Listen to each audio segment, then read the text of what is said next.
Hello, Gemini, Sun, Moon Rising, and Venus Signs. Kamusta kayo? Sana po ay nasa mabuti kayong kalagayan. Welcome back po sa Star Tarot.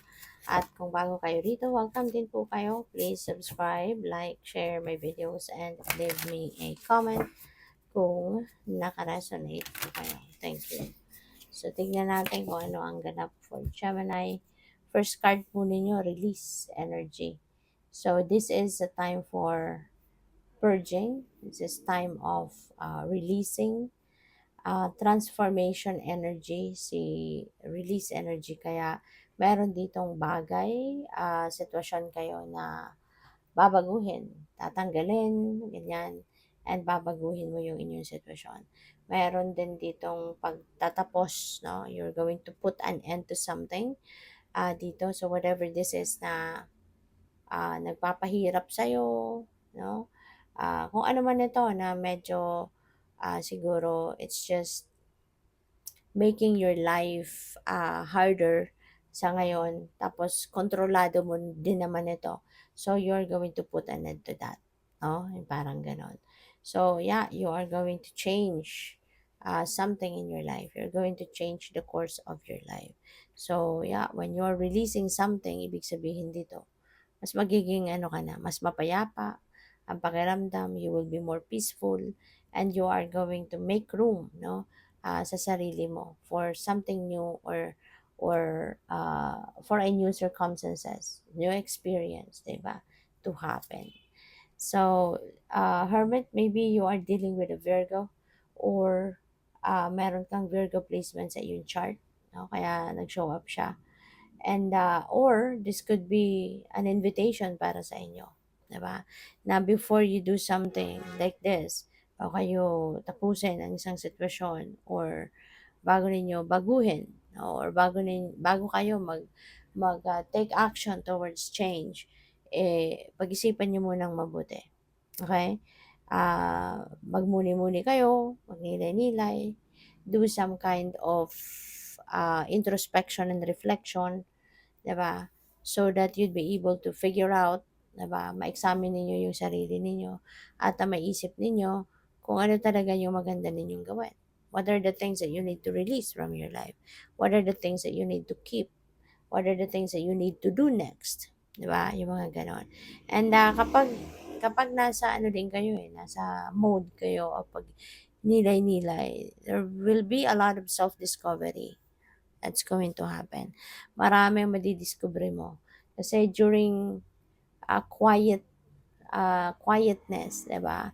Kapag tayo ay tahimik, no? Kapag tayo walang ginagawa, tahimik, wala tayong gadget, wala tayong, alam mo yun, you're just tuning in sa soul mo, sa sarili mo. Dami mong maiisip, ang dami mong madidiscover, at ang dami lalabas, no, sa isip mo.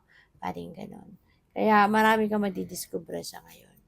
So, we have the Ace of Air. Ayan. So, there's a lot of thinking, no? Talaga ang gagawin ninyo. So, maaring related nga yan dito. So, feeling ko dito kapag kayo ay talagang nagnilay-nilay at nagmuni-muni, you will be able to think of a lot of things. No? Ang daming papasok na na news, kumbaga may news feed sa isip mo na galing sa universe or galing sa soul mo. Parang ganon. And this is going to give you clarity. Diba?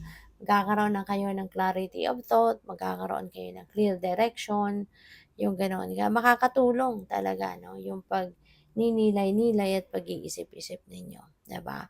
So, there could be communications as well na dadating.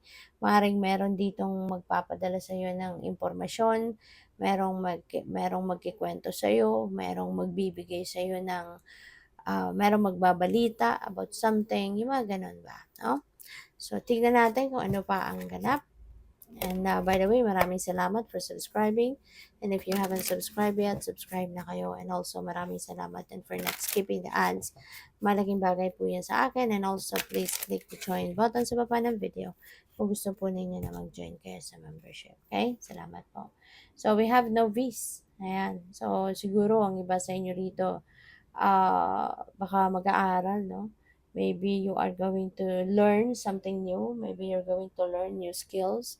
Maybe you're going to study or undergo trainings para sa mga talents ninyo. Baka gusto ninyong i-hone pa yan. Gusto ninyong i-master pa yan, yung mga ganon, ano. And yeah, maaaring you're going to start something new dito. So, since we have releasing energy, so definitely meron kayong mga bagong, may room kayo, You've made some room in your life, kaya maaring meron paparating na bagong mga kaganapan, mga bagong sitwasyon, di ba? So, we have birth. Ayan, ito na nga, no? Merong bagong buhay. You are definitely going to do some change in your life. No? Magkakaroon kayo ng pagbabago, meron kayong gagawing pagbabago, meron kayong gagawing um, mga adjustments sa buhay, and siguro magkakaroon din kayo rito ng magkakaroon din kayo dito ng major transformation.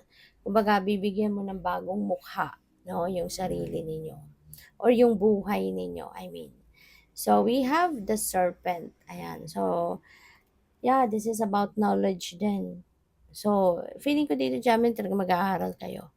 O pwedeng may pag-aaralan kayo, maybe you are curious about something, at meron kayong pag-aaralan, meron kayong gustong baguhin sa buhay ninyo, maaring meron din kayong gustong, ah, meron kayong bagong gustong matutunan, di ba? Pwedeng ganun ang ganap dito for some of you. Feeling ko din, maybe you're doing your own research, pwedeng ganun din yun eh. Nagre-research kayo or baka formal schooling, yung ganyan. And this is also about healing. This is about healing. Siguro, hindi lang ito healing, no, na on a physical aspect, 'di ba? Kasi baka ang iba din sa inyo talagang merong mga nararamdaman sa katawan, merong mga siguro nagpapagamot ang iba sa inyo, or maybe you are doing things, 'di ba, na makakatulong na maghilom ka, yung mga sakit-sakit, mga ganyan. So, maaari, no, na healing energy is coming your way, at mararamdaman mo na magsisimula ka na makaramdam ng pagbuti, 'di ba, ng inyong pakaramdam, ng inyong sitwasyon. Or this could be healing of a situation. Pwedeng ganun din. 'Di ba? Baka may mga problema kayo sa ibang parte ng buhay nyo, and maybe your that situation also will be healed, 'di ba? Mga emotional na problema. So maaari ngayon mas maiintindihan mo na, mas mas matatanggap mo na siguro ang sitwasyon, yung mga ganun ba. So maybe those are situations as well that will be healed sa ngayon, na maaayos na talaga ang sitwasyon. So good luck sa'yo. Thank you for watching. Love and light. Namaste.